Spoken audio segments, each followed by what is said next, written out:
Welcome back to ಹುಂಡಾಡಿ ಗುಂಡ ಪಾಕಶಾಲೆ. ಇವತ್ತು ನಾನು ತುಂಬ ಟೇಸ್ಟಿಯಾಗಿ ಮತ್ತು ಹೆಲ್ದಿಯಾಗಿ ವೆಜ್ ಮೋಮೋಸ್ನ ಮನೆಯಲ್ಲೇ ಹೇಗೆ ಮಾಡ್ಕೊಳ್ಳೋದು ಅಂತ ತೋರಿಸ್ತಾ ಇದ್ದೀನಿ.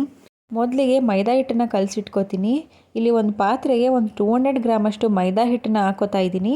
ಆಮೇಲೆ ಒಂದು ಅರ್ಧ ಟೀ ಸ್ಪೂನಷ್ಟು ಉಪ್ಪು, ಒಂದು ಚಿಟಿಕೆ ಸೋಡಾ ಆಪ್ಷನಲ್ಲು, ಬೇಕಾದರೆ ಹಾಕೋಬೋದು, ಇಲ್ಲಾಂದರೆ ಇಲ್ಲ. ಒಂದು ಸ್ಪೂನ್ ಎಣ್ಣೆನ ಹಾಕ್ಕೊಂಡು ಚೆನ್ನಾಗಿ ಮಿಕ್ಸ್ ಮಾಡಿ ಸ್ವಲ್ಪ ನೀರು ಹಾಕ್ಕೊಂಡು ಚೆನ್ನಾಗಿ ಕಲಿಸ್ಕೊಳ್ಳಿ. ಮೈದಾ ಹಿಟ್ಟನ್ನು ತುಂಬ ತೆಳುವಾಗಿ ಕಲಿಸ್ಕೋಬಾರ್ದು, ಆದಷ್ಟು ಚಪಾತಿ ಹಿಟ್ಟಿನ ಅದಕ್ಕೆ ಕಲಿಸ್ಕೊಂಡ್ರೆ ಒತ್ತಬೇಕಾದ್ರೆ ಈಸಿ ಆಗುತ್ತೆ. ಮೋಮೋಸ್ನ ತಿನ್ನಬೇಕಾದ್ರೆ ತುಂಬ ಗಟ್ಟಿ ಇದೆ ಅಂತ ಅನಿಸ್ಬಾರ್ದು, ತುಂಬ ಸಾಫ್ಟಾಗಿ ಬರಬೇಕು ಅಂತಂದರೆ ಮೈದಾ ಹಿಟ್ಟು ಕಲಿಸ್ಬೇಕಾದ್ರೆ ಲಾಸ್ಟಲ್ಲಿ 1-2 ಸ್ಪೂನ್ ಎಣ್ಣೆ ಹಾಕ್ಕೊಂಡು ಒಂದು 5 ನಿಮಿಷ ಚೆನ್ನಾಗಿ ನಾದಿ ಕಲಿಸ್ಕೋಬೇಕು. ಆಮೇಲೆ ಇದನ್ನು ಒಂದು ಅರ್ಧ ಗಂಟೆ ನೆನೆಸಿಟ್ರೆ ಮೋಮೋಸ್ ತುಂಬ ಸಾಫ್ಟಾಗಿ ಚೆನ್ನಾಗಿ ಬರುತ್ತೆ.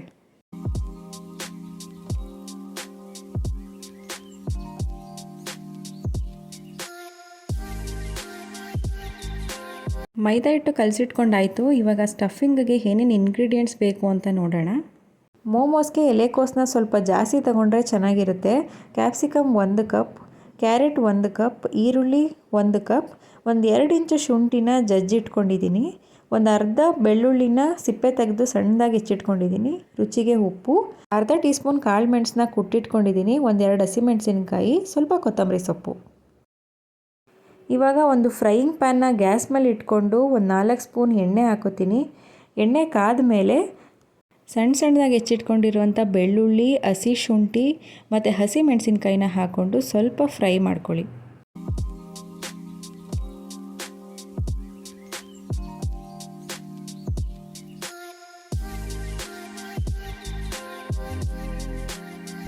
ಆಮೇಲೆ ಇದಕ್ಕೆ ಈರುಳ್ಳಿನ ಹಾಕೋತಾ ಇದ್ದೀನಿ. ಈರುಳ್ಳಿ ತರಕಾರಿ ಜೊತೆನೂ ಬೇಯೋದ್ರಿಂದ ಇದನ್ನು ತುಂಬ ಫ್ರೈ ಮಾಡಬೇಕು ಅಂತೇನಿಲ್ಲ. ಈರುಳ್ಳಿ ಸ್ವಲ್ಪ ಕೆಂಪಗಾದಮೇಲೆ ಇದಕ್ಕೆ ತರಕಾರಿನ ಹಾಕ್ಕೊಳ್ಳೋಣ. ಸಣ್ಣದಾಗಿ ಹೆಚ್ಚಿಟ್ಕೊಂಡಿರುವಂಥ ಕ್ಯಾರೆಟು ಮತ್ತು ಎಲೆಕೋಸನ್ನ ಹಾಕ್ಕೊಂಡು ಒಂದು 2 ನಿಮಿಷ ಫ್ರೈ ಮಾಡ್ಕೊಳ್ಳೋಣ.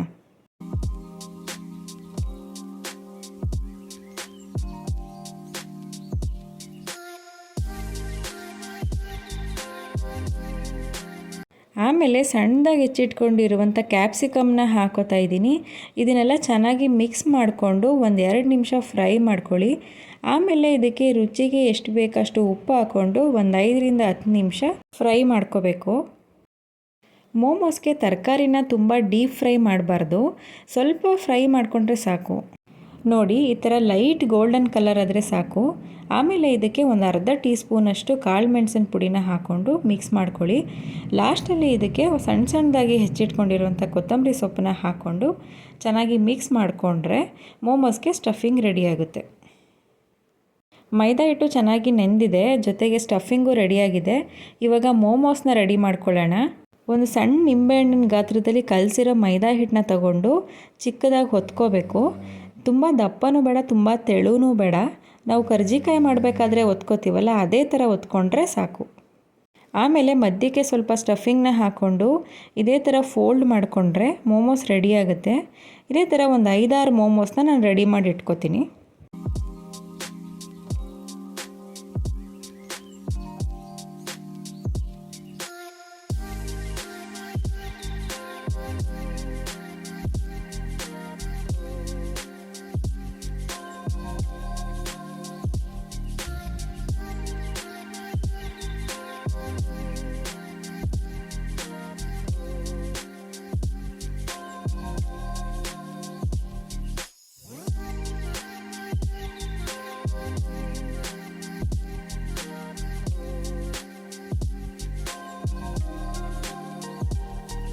ಮೋಮೋಸ್ ರೆಡಿ ಮಾಡ್ಕೊಂಡಾಗಿದೆ. ಇವಾಗ ಅದನ್ನು ಸ್ಟೀಮ್ ಮಾಡ್ಕೊಳ್ಳೋಣ. ಒಂದು ಪಾತ್ರೆಗೆ 1-2 ಲೋಟ ನೀರನ್ನ ಹಾಕ್ಕೊಂಡು ಅದರ ಮೇಲ್ಗಡೆ ಜಾಲರಿ ಇರೋ ಪಾತ್ರೆನ ಇಟ್ಕೊಳ್ಳಿ. ಸ್ವಲ್ಪ ಎಣ್ಣೆ ಹಚ್ಕೊಂಡು ನಾವು ರೆಡಿ ಮಾಡ್ಕೊಂಡಿರೋ ಮೋಮೋಸ್ನ ಇದರೊಳಗಡೆ ಜೋಡಿಸ್ಕೊಳ್ಳೋಣ.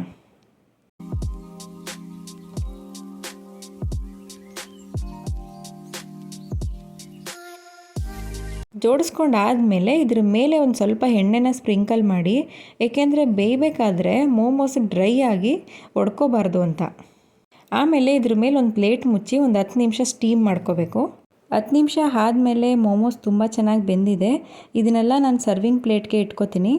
ತುಂಬ ಖಾರ ತಿನ್ನೋರು ಮೋಮೋಸ್ನ ಶೆಜ್ವಾನ್ ಸಾಸ್ ಜೊತೆ ತಿಂದರೆ ತುಂಬ ಸ್ಪೈಸಿಯಾಗಿರುತ್ತೆ. ಖಾರ ಸ್ವಲ್ಪ ಕಮ್ಮಿ ತಿನ್ನೋರು ಮಯೋನೀಸ್ ಜೊತೆನೂ ತುಂಬ ಟೇಸ್ಟಿಯಾಗಿರುತ್ತೆ. ಹಾಗೆಯೇ ಮೋಮೋಸ್ ಮೇಲೆ ಸ್ವಲ್ಪ ಒರಿಗ್ಯಾನೋ ಸೀಸನಿಂಗ್ನ ಸ್ಪ್ರಿಂಕಲ್ ಮಾಡಿಕೊಂಡ್ರೆ ಟೇಸ್ಟ್ ಹೇಗಿರುತ್ತೆ ಅಂತ ನೋಡಿದೆ. ತುಂಬ ಚೆನ್ನಾಗಿದೆ. ನೀವು ಟ್ರೈ ಮಾಡಿ ಹೇಗಿದೆ ಅಂತ ಕಮೆಂಟ್ ಮಾಡಿ.